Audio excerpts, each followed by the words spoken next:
This episode is brought to you by Indeed. Stop waiting around for the perfect candidate. Instead, use Indeed sponsored jobs to find the right people with the right skills fast. It's a simple way to make sure your listing is the first candidates see.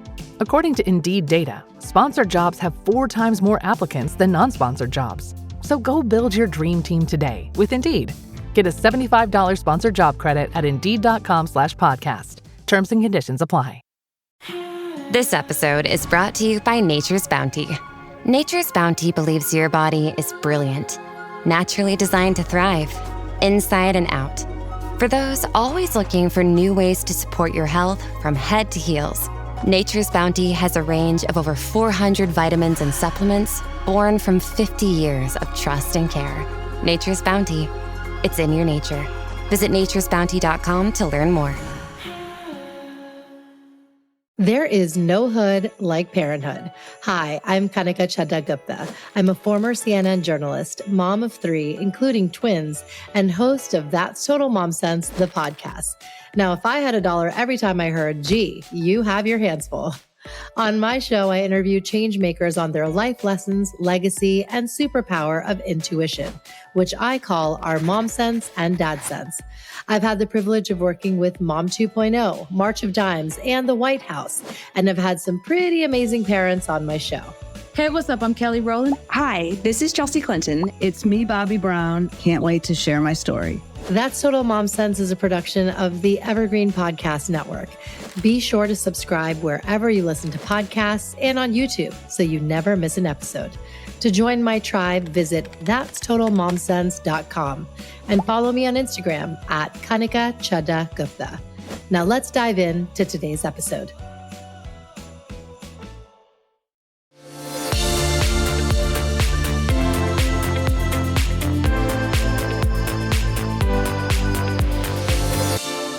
Gabrielle Blair. I've been writing online as Design Mom since 2006. So I am an OG. Yay. OG, that's 19 years. I've got 6 kids. I wrote Ejaculate Responsibly. Yes. Thank you. Yes. Now in 12 languages. My most recent book is a parenting book. I'll be doing a workshop on that tomorrow. I live in France. I do renovation. That's me. I think so. Hello. Okay. Hi, I'm Shannon Doherty. On social media, I'm at home with Shannon. I started posting from my home during the pandemic. I really didn't have much social media prior to that, and the rest was history. I just started sharing my life as a mom and trying to be as authentic as I can. And I got to go on television. I've been doing that for 2 years now on the Today Show and Live with Kelly and Mark.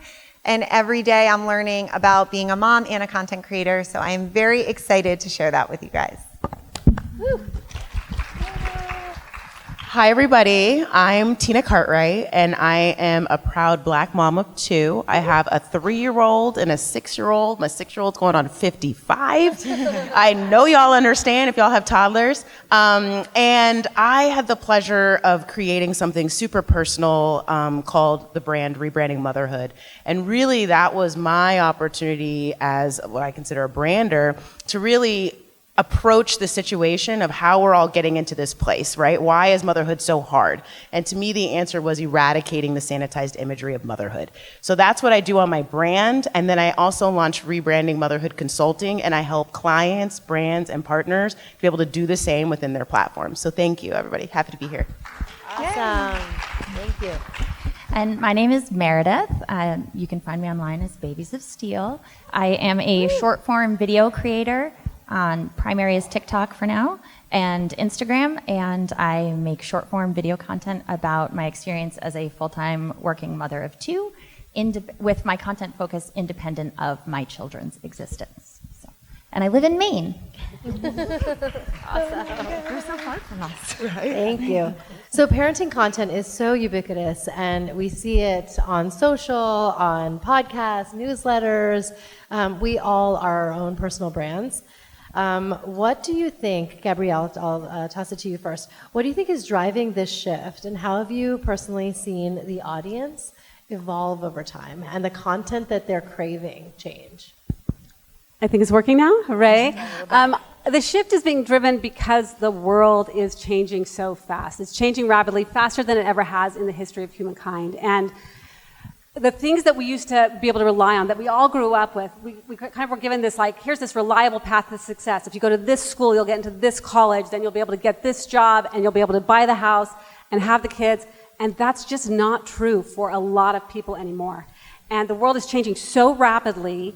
And our job, well, our audiences are kind of grappling with that change. And our job as content creators is to adapt our content and help our audiences grapple with that change. That's great. And now let's debunk some myths with Shannon.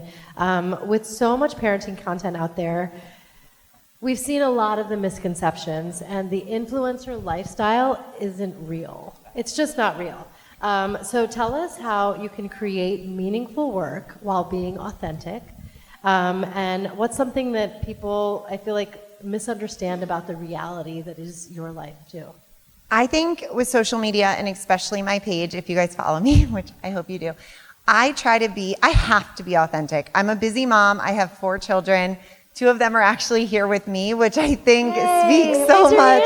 They're in the back. 2 of my little boys. And I think it speaks so much to myself. You know, on social media, we think we have to uphold this perfect standard. Oh, she's a mom of 4. Her hair's great. She's held it together. But I find so much vulnerability and appreciation from my community when I share things like, oh, I had anxiety to come on this trip this weekend and leave my family of 4. So you know what? I booked my 2 boys tickets and they came with me last minute, and I shared that, and I had so many moms reach out to me and say, wow, like I feel the same way so many times, like that makes you so relatable. Or you find me doing a craft and my hair's sort of a mess and my craft does not come out perfect.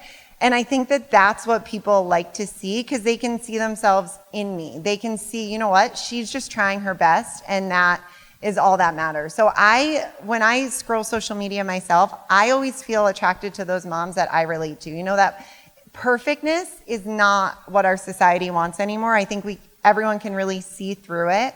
And instead, people scrolling just want to feel like you're them. Like they can relate to you. And the people from brands, like brands are also moms. They're also people that want to be able to relate to you now. I think that shift is happening. So my most important advice for you guys is just be yourselves, because that's who will connect with you and want to work with you, and you will build that community through those imperfections. And that's what I'm most proud of on my page. So be yourself. That's great. Thanks, Shannon. And I think we can all just breathe a sigh of relief around that. It's like, you don't have to get camera ready. I never am camera ready, ever. It's just get the phone on the tripod and start filming. Just do it. Throw your hair up, a little lip gloss. Yeah. Secret to my success. You're good. Okay. So now, building community and meaningful engagement. I want to share how I actually hosted an event for Women's History Month in New York. And my guest, she is a tech leader. Her name is Upasana Gautam, very, very prolific. She shared how your audience is online. Your audience is online, your community is offline. It's like, wow, that really just resonates. So Tina, you have built a strong, robust, loyal community. How can you do that? And how can those in the audience kind of take a cue from the lessons you've learned, pitfalls, and what worked? I love this question. I think, for me, one of the things that's hurting all of us in this room is perpetuating this imagery of perfection, of things that aren't authentic. And frankly, in community, that doesn't make anybody feel safe.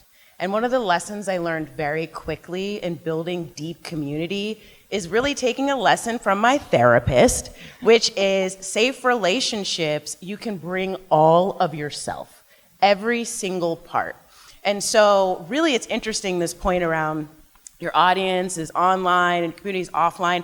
I treat them the same. And I actually have a very different strategy with my brand and the way we show up in the media and where we show up in the world, where I am very deeply curating authenticity. And what do I mean by that? What I mean by that is really getting specific on the pain points that your audience is struggling with. And how can you provide storytelling, imagery, and just frankly, a realistic perspective of how you're also dealing and experiencing that same thing. So with rebranding motherhood for us, like community is really starting and stopping with like, why is it hard to be a mom every day? Why does society make it so hard to be a mom? And then bringing that into what we're creating resources to actually educate and support. Of course, I share my opinion, but the thing I like to share the most are experts, like the people you see on the stage, and their research and back understanding to actually teach moms the things they need to have to advocate for themselves. Because that's where the real power comes, is if you can join a community, feel support, that's mission one, but then also gain even more power than you already are coming into the space with, and having the words, the lexicon, the research to be able to articulate what safety looks like for you, what safety looks like for your family, and allow you to live in your most truest self. So that's my take. That's my hot take today on community. That's awesome. Love it. Thank you. At That's Total Mom Sense, we celebrate family, culture, and the everyday moments that matter most. And that's why I trust Lexus. Their cars are designed to make every journey unforgettable. This AAPI Heritage Month and beyond, Lexus honors the strength and stories of our community. Because when luxury meets legacy, the standard is amazing. Head to Lexus.com and follow Lexus USA on social media to find your next adventure. I want to just see by show of hands, how many of you are creating content regularly, whether it's short form, long form, podcasters, media? Wow. That's, more than half the room has their hand raised. And then how many of you have had to deal with negative comments, trolls? Yes. Okay. Basically everyone who had their hand up the first time. So we've all been there. Meredith, can you tell us how we handle them? Because that's like a slippery slope. But one thing that I shared offline with you is if you have trolls, that means you've arrived. Like, that's a good thing. Because there's that many people who have, opinion about what you're saying or doing, and they want to chime in, and they're following you. So Meredith, how do we deal with them? If you are unfamiliar with my content, last year I made a video about Taylor Swift that went super viral in the wrong spaces. And virality, when it happens, goes outside of your intended audience and can be a terrifying space to exist in. And to Brene Brown's point, it is terrifying to open your phone to a video of you that you did not post. And so, also, this is my first time speaking, and I'm very nervous, so I have my notes. But I became the poster child for cringy millennials, and it's been a year and a half, and I still get comments that would make your skin crawl. And I think a really important element is making sure that you have a community offline to bounce those things off of, and especially a fellow creator. Because sometimes if I go out with my mom friends at home and I'm like, oh my God, and somebody said they were gonna kill me and rape me tonight, and I'm like in a DM, to me, that's so common that it doesn't impact me the way it probably should. But talking to another creator that I feel safe with who also fields those things, I can have a more comfortable conversation with them in a way that feels safe for me. So talking about it with people that you love and trust. But to that point, this is a little bit of an awkward point, but I do not post my children on my page, and I am quite passionate about the fact that I don't believe that children should be part of content, and that they have a right to control over their own digital footprint, and that comes from a very real lived experience where, and please know this comes from a point of education and not judgment, because I know a lot of people in this room probably do share their children, and I did because I didn't really know what I was getting myself into. And I had someone very early on in my internet career steal content of my children and build an entire life for them online, which can be called role play or digital kidnapping, depending on how theatrical you want to be about it. And it was terrifying, and I found, someone sent me the page, and I found this whole identity built with my children, and I spent a good 18 hours scrubbing them from the internet. I pay a service to remove my personal information from the internet, and I think a lot of times the excitement of sharing things that you really love and care about can blind our judgment in a protective space. So being really mindful and having really stern boundaries about what you can trust the internet with, because you can't trust it with anything that you care about. And especially from a mom's perspective, it's really important to take care of the things that matter the most to you.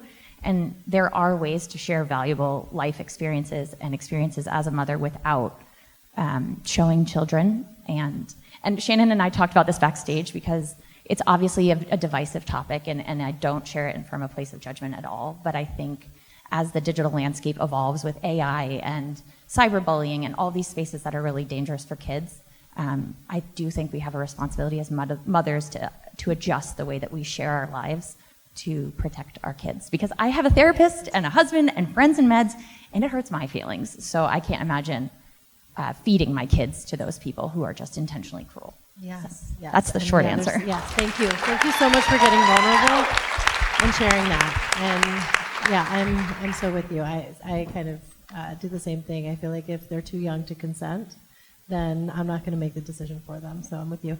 Gabrielle, could you chime in on that? Because you have adult kids who my kids were raised on raised online. on the internet.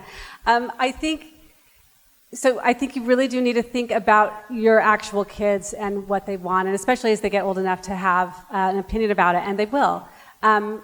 My kids have often said they love that they can Google their name and find 1,000 pictures, and that they use them for different projects, and they think it's awesome, and their friends will sort of figure out that they're Googleable and like, whoa, why are there so many pictures of you? And like, anyway, they think it's kind of fun. Mom's it feels famous. Like they've had a good time with it.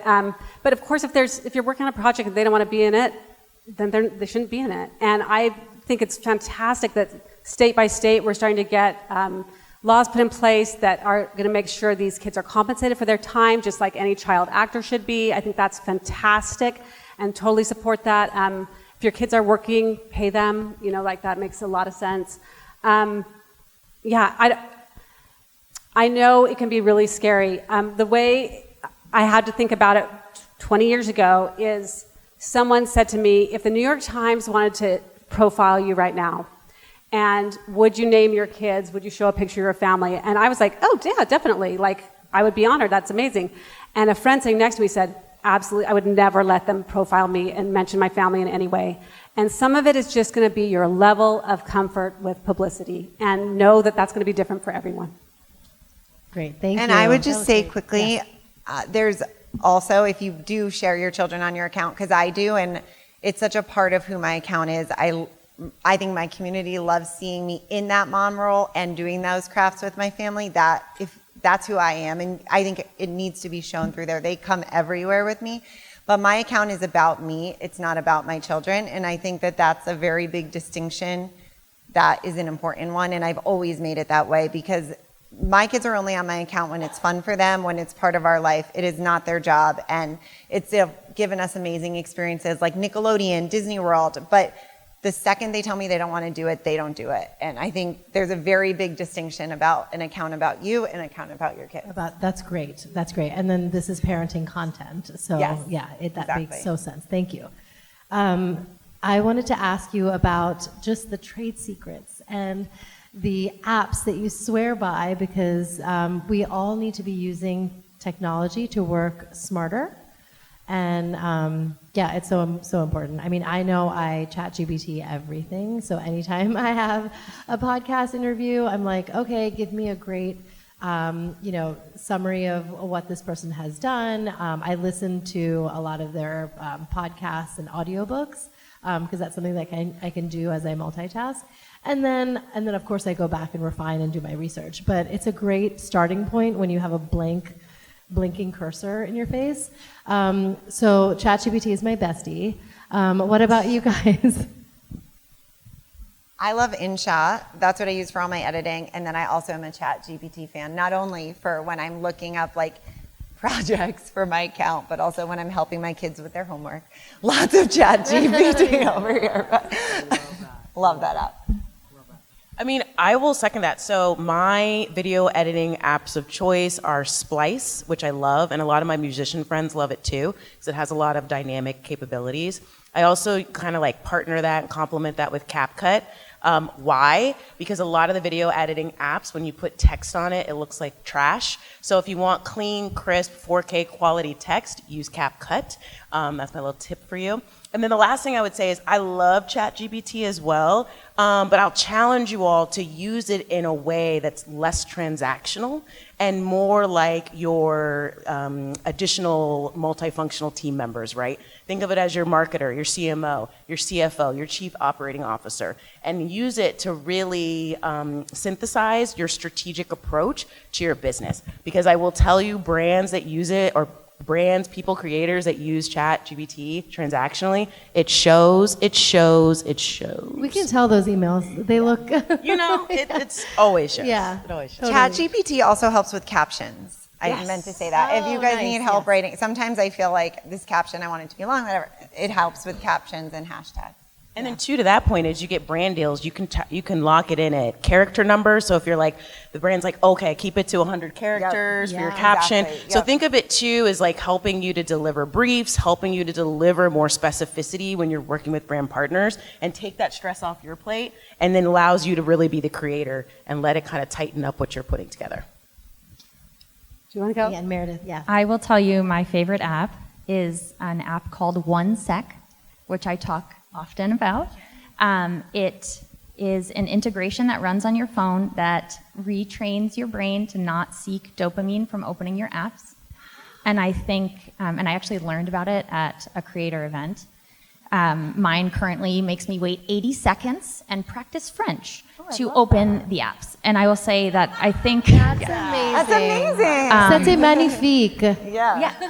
But the point is that I think that we get caught in this cycle of what trend am I following? What is this person doing? What is this person wearing? What is this person sharing? And the easiest way to come up with content is to turn off your phone, which I know is counterproductive to this space because I really would like some views on my page. So when you open it, just visit me. But I think the best and most effective tool to creating content is not spending time on your phone, is building community offline, I sound like my mom, spending time with your family and reading a book. But I think OneSec for me is really impactful because I think there's no amount of editing or scrolling that is going to make you feel creative. And stepping away from that is much more beneficial, I think. Love that. I'm going to ruffle feathers on the AI for a second. I think, like Renee said, AI is much bigger than we even can understand, that it's not just these tools that we're using right now, that it's going to change our lives in ways we can't predict. And I'm married to a man who studies transhumanism, and he's been talking about this for 20 years, so I believe this very, very much. But also, I just found out last week that a company that's at this conference, I won't name names, but stole 3 of my books to train their AI, and I bet they've taken a lot of your work too, your artwork, your books. And the reality is these companies have so much money, and they could absolutely get permission and pay creators to train their AI. And I think a lot of creators, if they were being paid, would be willing to approach that. So I'd be happy to change and shift my opinion on AI if you show me a check. Well, great. Love it. Show us the money. Okay, we are at time, but I wanted to just take a second to pay it forward because there's so many amazing creators and just talent in this room. So for us to shout out someone that we want to help support or that we follow or just swear by, and I'll kick it off. I have a friend who, she came to Mom Too. This is her first time. Her name is Mira Nair. Mira, are you here? Woo! Yay! Her brand is called Azaria, and it's custom vegan leather handbags. And just go meet Mira Azaria. And follow her. Go find Natasha Nichols and Jeanette Kaplan. They're both here. They're staples of Mom Too, and they're amazing. Yay! Love Jeanette. I'm going to tell you to follow my friend Danny Morin. I don't know if she's here, but she's amazing. She's pregnant with twins right now, and she shares baby products, safety, everything you need around that. And she just has an incredible story. She's a champion, so follow her, Danny Morin. Thank you. Oh my God, there's so many. I feel like I'm on the Oscars. I'd like to thank 25 people. But if I have to pick one, I would love to highlight my friend Paige. She's a page turner. I want to get her handle right. And what I love about her is it's so well articulated. It's so well researched. And that's the challenge. I love how Brene said this morning of like, really be intentional about who's in your feed and what requirements and caliber of human you expect from them. So shout out to my girl Paige, wherever you at, girl. And I don't know if Sabina is in the room. She's not. Sabina, So yes, Sabina is, her objective is democratizing PR and helping lift other women up despite their financial barriers and, saying other women's names loudly in a room full of opportunities. And I think her platform is really important and her work is really important. So I don't remember her handle. Sabina knows best. Sabina knows best. There we go. We all follow the Lock same people. it, follow amazing. her. So Bye, much. guys. Thank you. Thank you. Thanks for listening to this episode of That's Total Mom Sense. You can listen to the audio version wherever you get your podcasts. Just search for That's Total Mom Sense. You can learn more about my guests by logging on to www.thatstotalmomsense.com. Be sure to follow me on Instagram, where I'm most active on social media. My handle is @Kanika Chadda-Gupta. And if you have ideas for show topics or guests you can't wait to have on the show, write to me at thatstotalmomsense@gmail.com. And lastly, please rate, review, and subscribe to That's Total Mom Sense if you haven't already. Thanks for being in my tribe. Hey, Ryan Reynolds here. Wishing you a very happy half-off holiday, because right now Mint Mobile is offering you the gift of 50% off unlimited. To be clear, that's half price, not half the service. Mint is still premium unlimited wireless for a great price. So that means a half day. Yeah? Give it a try at mintmobile.com/switch. Upfront payment of $45 for 3-month plan, equivalent to $15 per month required. New customer offer for first 3 months only. Speed slow after 35 gigabytes if network's busy. Taxes and fees extra. See mintmobile.com.